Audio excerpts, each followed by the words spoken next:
Welcome back to our channel. నేను మీ Kavya. So ప్రపంచం అంతా కూడా ఎకానమీ ఎలా పెంచుకోవాలి అండ్ దాంతోపాటు బిజినెస్ అండ్ దాంతోపాటు టెక్నాలజీ ఇట్లాంటి విషయాలన్నింటిలో ఆలోచించిన క్రమంలో ఇంకా మహిళల కురుసు బట్టల గురించి మనం మాట్లాడుకోవాల్సిన పరిస్థితి, ఇంకా దేవుళ్లపై చేస్తున్న విమర్శల గురించి మాట్లాడుకోవాల్సిన పరిస్థితి.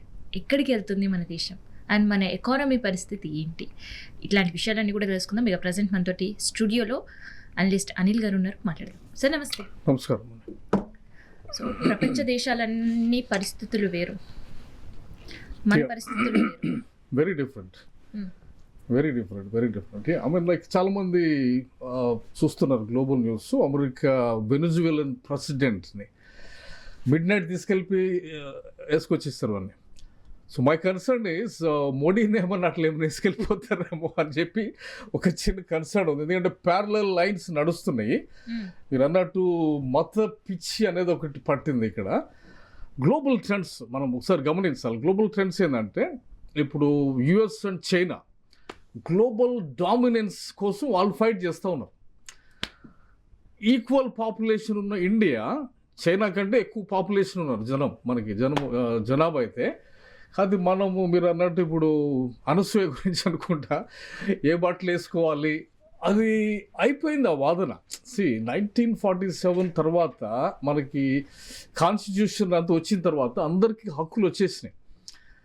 సో ఆ హక్కుల గురించినటువంటి ఎడ్యుకేషన్ మనకు కావాలి. ఇక్కడ ఆ ఎడ్యుకేషన్ లేకపోవటం బట్టి అది స్కూల్ లెవెల్లోకి వెళ్ళిపోవాలి. Every citizen need to be educated on the constitution. ఎందుకంటే ప్యాథటిక్ ఎకానమీ పరిస్థితి వెళ్ళిపోవడం పక్కన పెడితే at least good touch bad touch అనేది కూడా స్కూల్లో ఇప్పటికీ కొంతమంది పిల్లలకు తెలియని పరిస్థితిలో ఉన్నాం. అట్లాంటి పరిస్థితి ఉంది ఇక్కడ కూడా. మొన్న మధ్య ఇక్కడ ఆంధ్రాలో క్యాస్ట్ విత్ ఎలిమెంటరీ స్కూల్ మధ్యలో చిన్న పిల్లల మధ్యలో క్యాస్ట్ గురించి డిస్కషన్స్ అన్న. అదే అన్నదాడు ప్రపంచం ఎక్కడికి వెళ్తుంది, మనం ఎక్కడున్నాము, మన ఎకానమీ ఏంటి, వేరే దేశాల ఎకానమీ ఏంటి. సో మనకున్నటువంటి ఇంటలెక్చువల్ బేస్ ఏమైంది. నేనేదేమంటే ఇప్పుడు 13 లక్షల మంది అంటే పిహెచ్డి చేసిన డాక్టరేట్ హోల్డర్స్ వీళ్ళంతా కూడా people are leaving India. Brain drain అవుతుంది ఇక్కడ. భారతదేశాన్ని వదిలిపెట్టి వెళ్ళిపోతున్నారు. They left India and I think recently I was watching some of them denying Indian citizenship. That's why I said, and that's exactly what happened with Venezuela. వెనిజువేలాలో కూడా 7 million మంది దేశం వదిలిపెట్టి వెళ్ళిపోయినారు. నికోలస్ మడోరో రైట్ నా వాడిని తీసుకెళ్ళి లోపలేస్తున్నారు. ఒక దేశంలోకి వెళ్ళి వాళ్ళ ప్రెసిడెంట్ని వాని బెడ్రూమ్లోకి వెళ్ళి ఎత్తుకొని తీసుకొచ్చేసింది అమెరికా. తెచ్చినా కూడా ఇప్పటిదాకా ఇంకా అనుకున్నంత వ్యతిరేకత లేదు. ఇట్ మేబీ అంటే యుఎస్ ఉన్న డామినెన్స్ అయి ఉండొచ్చు, లేకపోతే వాడుకున్న మైట్ గురించి అయి ఉండొచ్చు. పీపుల్ ఆర్ కాలింగ్ రష్యా చైనాని పేపర్ టైగర్స్ అంటున్నారు. వాళ్ళు థ్రెటనింగ్ వార్నింగ్స్ అవన్నీ ఇచ్చారు కానీ but there is no action so far. United Nations ఇవన్నీ సైలెంట్గా ఉన్నాయి. ఎందుకంటే అక్కడ నికోలస్ మడోరో వాడు చేసిన న్యూసెన్స్ కూడా అందరికి తెలుసు. చిల్డ్రన్ ఆర్ స్టార్వింగ్ అనే సిచ్యువేషన్కి ఎకనామిక్స్ కొలాప్స్ అయిపోవటము. దట్స్ వాట్ ఇన్స్టిట్యూషన్స్ని క్యాప్చర్ చేసి ఇండిపెండెంట్గా కోర్టులు నడవనీయకుండా దేశాన్ని చాలా చాలా ఉన్నటువంటి ఒక మిత్ ఏంటంటే ఒకటి గెలిచాడు అనగానే అయిపోయింది ఇక అనేటువంటి మిత్ మనకు కూడా నడుస్తుంది. అందుకే నేను మోడీని కూడా వేసుకెళ్తారేమో జాగ్రత్తగా ఉండండి అని చెప్పి నేను అంటుంది. ఏంటంటే గెలవటంతోనే దేశాలు అభివృద్ధి కావు. గెలిచిన వాటితో పాటు ఇన్స్టిట్యూషన్స్ నడవాలి, మీడియా నడవాలి, కోర్టులు ఇండిపెండెంట్గా నడవాలి. వీటన్నిటినీ వాడు కైవసం చేసుకొని వాడు చేసిన మిస్టేక్ ఏంటంటే ఆయిల్ ఫోకస్డ్ ఎకానమీలో మాత్రమే ఉండిపోయినాడు దేశాన్ని. తర్వాత ఇన్ఫ్లేషన్ రావటం, ఎకానమీ కొలాప్స్ అవటము, జనాలు వెళ్ళిపోవటం, ఇవన్నీ జరుగుతూ ఉన్నాయి. యుఎస్ వార్నింగ్స్ ఇచ్చింది వాడికి లైక్ యూనో స్టెప్ సైడ్ అని చెప్పేసి, అయినా వినలేదు. శాంక్షన్స్ వేసింది. శాంక్షన్స్ బట్టి అక్కడ హ్యుమానిటేరియన్ క్రైసిస్ రావటము, పిల్లలు అన్ని అంటే హెల్త్ కేర్ ఇదైపోవటము. Venezuela is been on the news for many years now. So finally America has taken an action which is not very appreciable కానీ but they still did something. To recover that country. And now Trump మాట్లాడేదేంటి, we will run the country అంటే celebrations అవుతున్నాయి అక్కడ. So జనాలకు కావాల్సింది good governance. So మన దేశానికి వస్తే మనకి ఒక రకమైనటువంటి మత పిచ్చిలో మనం బతుకుతున్నాం. కాన్స్టిట్యూషన్గా ఉన్నటువంటి హక్కులు గురించి ఎవరికి ఎక్కువ మందికి తెలియదు. వాళ్ళు ఏ బట్టలు కట్టుకోవాలనే దగ్గర చర్చలు, ఏం మాట్లాడాలనే దగ్గర చర్చలు. ఈ చర్చలు జరిగేది ఎక్కడ అంటే ఆఫ్ఘనిస్తాన్లో జరుగుతాయి, not in developed countries. Developed కంట్రీస్లో people are educated, people don't have time. జనాలకి అంత టైం లేదు కూర్చొని మాట్లాడదానికి. చైనా గురించి కూడా మనం చూసుకుంటే ఈక్వల్ పాపులేషన్ ఉంది కాబట్టి వాళ్ళు జాబ్స్, మ్యానుఫ్యాక్చరింగు, పోర్ట్లు, వడగాలు, బుల్లెట్ ట్రైన్స్ 50 years మనకంటే ముందుగా ఎక్కడో ఉన్నారు వాళ్ళు. మనం చూసుకుంటే మన డిబేట్ ఛానల్స్లో ఏ డ్రెస్ వేసుకోవాలి, ఏ డ్రెస్ వేసుకోకూడదు, డ్రెస్ కోడ్ తీసుకొద్దామా అనే దగ్గర చర్చలు. ఆమె లైక్ కమాన్ మ్యాన్, అది ఘోరం అది. సో మాట్లాడలేని వాళ్ళు, మనకెందుకులు అనుకునే వాళ్ళు సిటిజన్షిప్ని వద్దు అనుకొని లక్షల్లో భారతదేశం నుంచి వెళ్ళిపోతున్న వాళ్ళు ఉన్నారు. సో రైట్ నో అది పరిస్థితి, భారతదేశంలో జరుగుతున్న పరిస్థితి అనమాట. సో సిటిజన్షిప్ని కూడా వద్దనుకొని వెళ్ళిపోవడం అంటే ఏంటి? చుట్టాలు ఇక్కడ ఉంటారు, పుట్టు పూరికింది ఇక్కడ, బ్లడ్ రిలేషన్స్ ఉంటారు, మాకు అవసరమే లేదు, మాకు బెటర్ లైఫ్ ఆప్షన్స్ ఉన్నట్టున్నాయి అక్కడ అనేటువంటి పరిస్థితి లైఫ్ అని అంటున్నారు. కాబట్టి మేబీ వాళ్ళు depends upon there economic situation. ఆర్థికంగా ఆలోచించి ఫ్రీడమ్ కావాలనుకున్నారు కాబట్టి ఈ భూమిని వద్దనుకుంటున్నారు. మీరు అన్నట్టు రక్త సంబంధాలు వద్దనుకుంటున్నారు. Definitely, but they still send some danger lights మనకి. అంటే నేను అన్నదేమంటే మనకు ఉండాల్సిన కన్సర్న్స్ ఎక్కడ ఉండాలా, మన ప్రయారిటీస్ ఏంటి, బట్టలు ఆ బట్టలు వేసుకోవడం ఈ బట్టలు వేసుకోవడం గురించిన డిస్కషను, లేకపోతే ఉమెన్ ఎంపవర్మెంట్ వాళ్ళకి ఆపర్చునిటీస్ క్రియేట్ చేసి వాళ్ళని రిలీజ్ చేయటమా. ఉమెన్ అంటే 50% పాపులేషన్. సో వాళ్ళని ఎంపవర్ చేస్తే దేశాన్ని ఇంప్రూవ్ చేసినట్టు అవుతుంది. వాళ్ళకి నువ్వు కండిషన్లు పెట్టి ఇది వేసుకోవద్దు, ఇది తినకూడదు అనే దగ్గరికి వచ్చినావు అంటే దెన్ దేశాన్ని ఆడ తీసుకెళ్తున్నట్టు. సో దీన్ని క్వశ్చన్ చేసేట వాళ్ళు కూడా లేరు, క్వశ్చన్ చేసేటోళ్ళు కూడా కావాలన్నమాట. సో ఇవన్నీ మనకి కాన్స్టిట్యూషన్ అద్భుతమైంది మనకి ఇవ్వబడింది, కానీ దానికి సంబంధించినటువంటి ఎడ్యుకేషన్ ప్రాపర్గా లేకపోవటం బట్టి మన దేశం ఇంకా ఈ డిస్కషన్లోనే నడుస్తూ ఉన్నారు. వాళ్ళు ఎయిర్పోర్ట్లు పోర్ట్లు, జాబ్స్, మ్యానుఫ్యాక్చరింగ్, వాళ్ళు ఆ రూట్లో దూసుకెళ్ళిపోయి వాళ్ళ ఎకానమీస్, వాళ్ళ జీవితాలు మెరుగుపరుచుకుంటా ఉన్నారన్నమాట. సో వెస్టర్న్ వేర్ బట్టలు, ఈ కురుస బట్టలు అనేది okay, it's depends upon there self. కానీ విదేశీయులు కూడా ఇక్కడ టూరిజం స్పాట్ గా హైదరాబాద్కి వచ్చినప్పుడు especially they want to wear the Indian traditional dresses. It means the Indian traditional saris. Like it's okay. Like when I go to Russia, it's very attractive.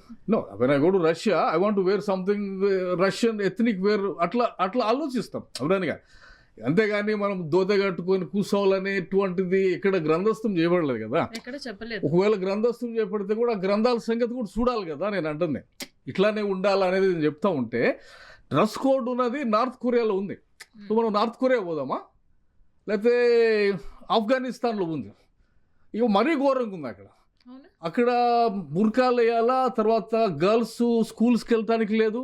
So అంటే మనం ముందుకు వెళ్ళాలా దేశంగా. లక్కీలీ బిఆర్ అంబేద్కర్ మేధావులు ఇట్లా బట్టి మనకు ఒక బ్యూటిఫుల్ కాన్స్టిట్యూషన్ ఉంది.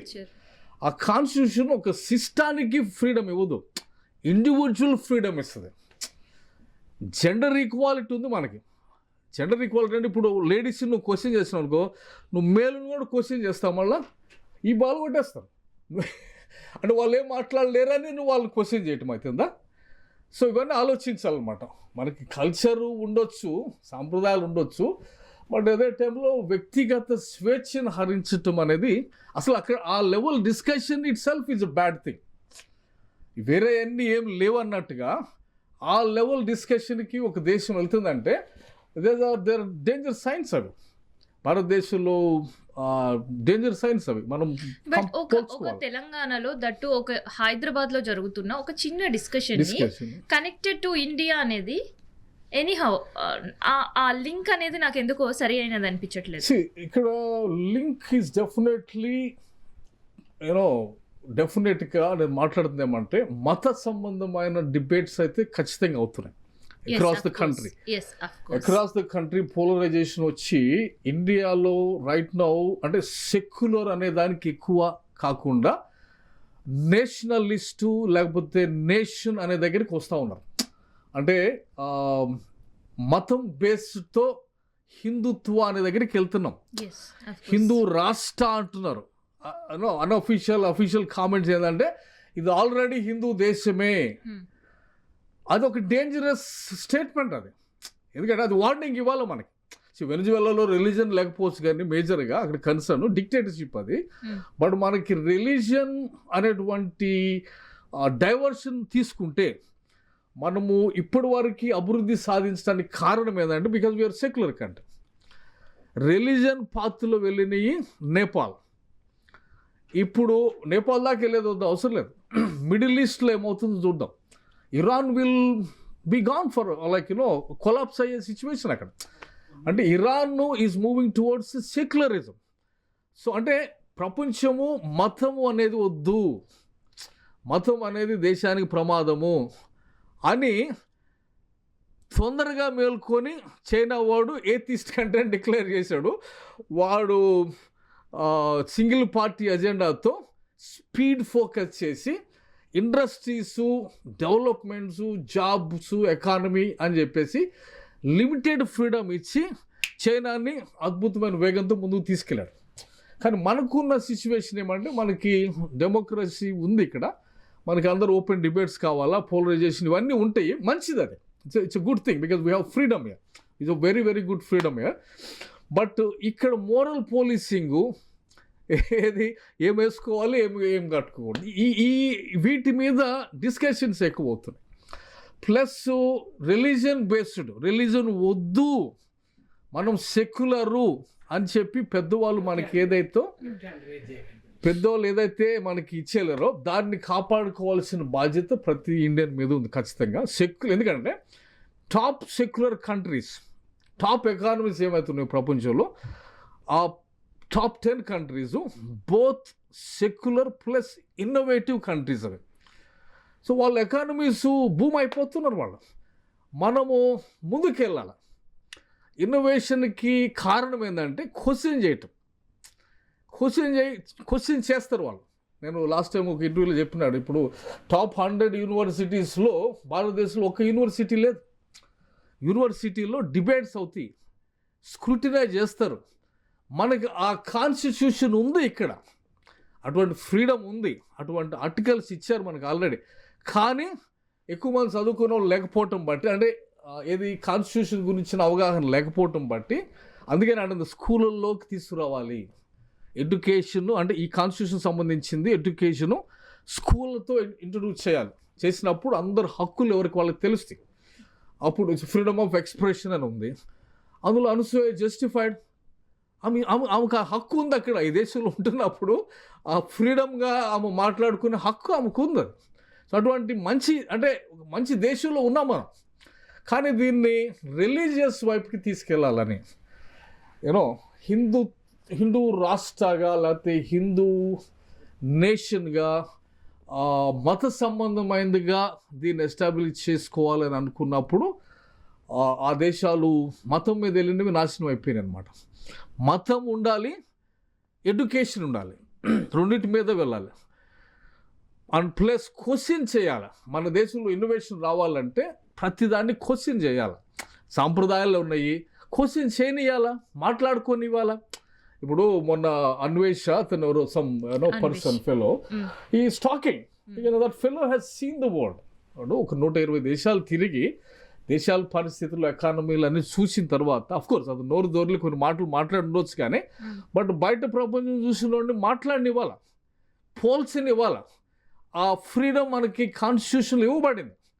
క్రిటిసైజ్ ఎవ్రీ ఐడియాలను మనం క్రిటిసైజ్ చేయాలి. అన్వేష్ మాట్లాడింది కరెక్టే అంటారా?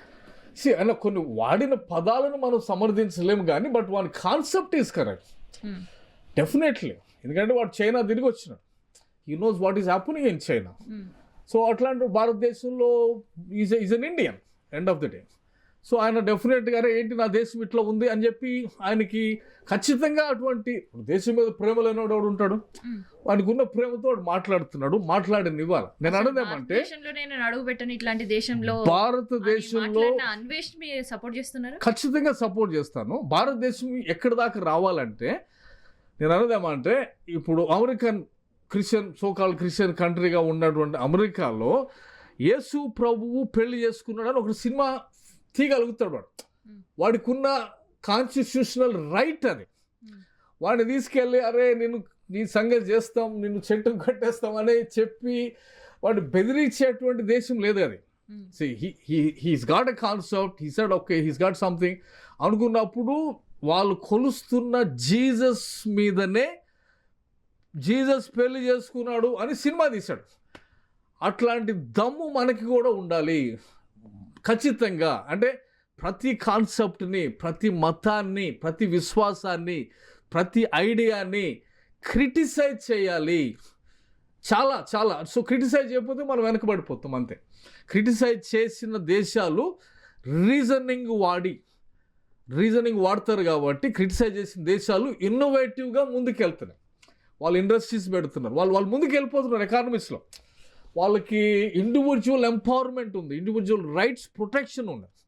మన కాన్స్టిట్యూషన్ కూడా ఇచ్చింది అన్నీ, కానీ ఎక్కువ మందికి తెలియకపోవడం బట్టి ఆ రూట్లో వెళ్ళలేకపోతున్నారు. సో అట్లా వెళ్ళిన వాళ్ళని వీళ్ళు బ్లాక్ షీప్గా, ఇప్పుడు అనసూయని బ్లాక్ షీప్ కింద, లేకపోతే ఈ ఇతను అన్వేషిని బ్లాక్ షీప్ కింద చిత్రించే ప్రయత్నం జరుగుతుంది. భారతదేశం ఫస్ట్ ఆఫ్ ఆల్ ఒక రిలీజన్ నుంచి విడిపించబడాలి. Because it has to remain సెక్యులర్గానే ఉండాలి. సెక్యులర్గానే ఉండడానికి అందరూ ఫైట్ చేయాలి. చేసినప్పుడు దేశం అభివృద్ధిలోకి వస్తుంది. Thank you so much.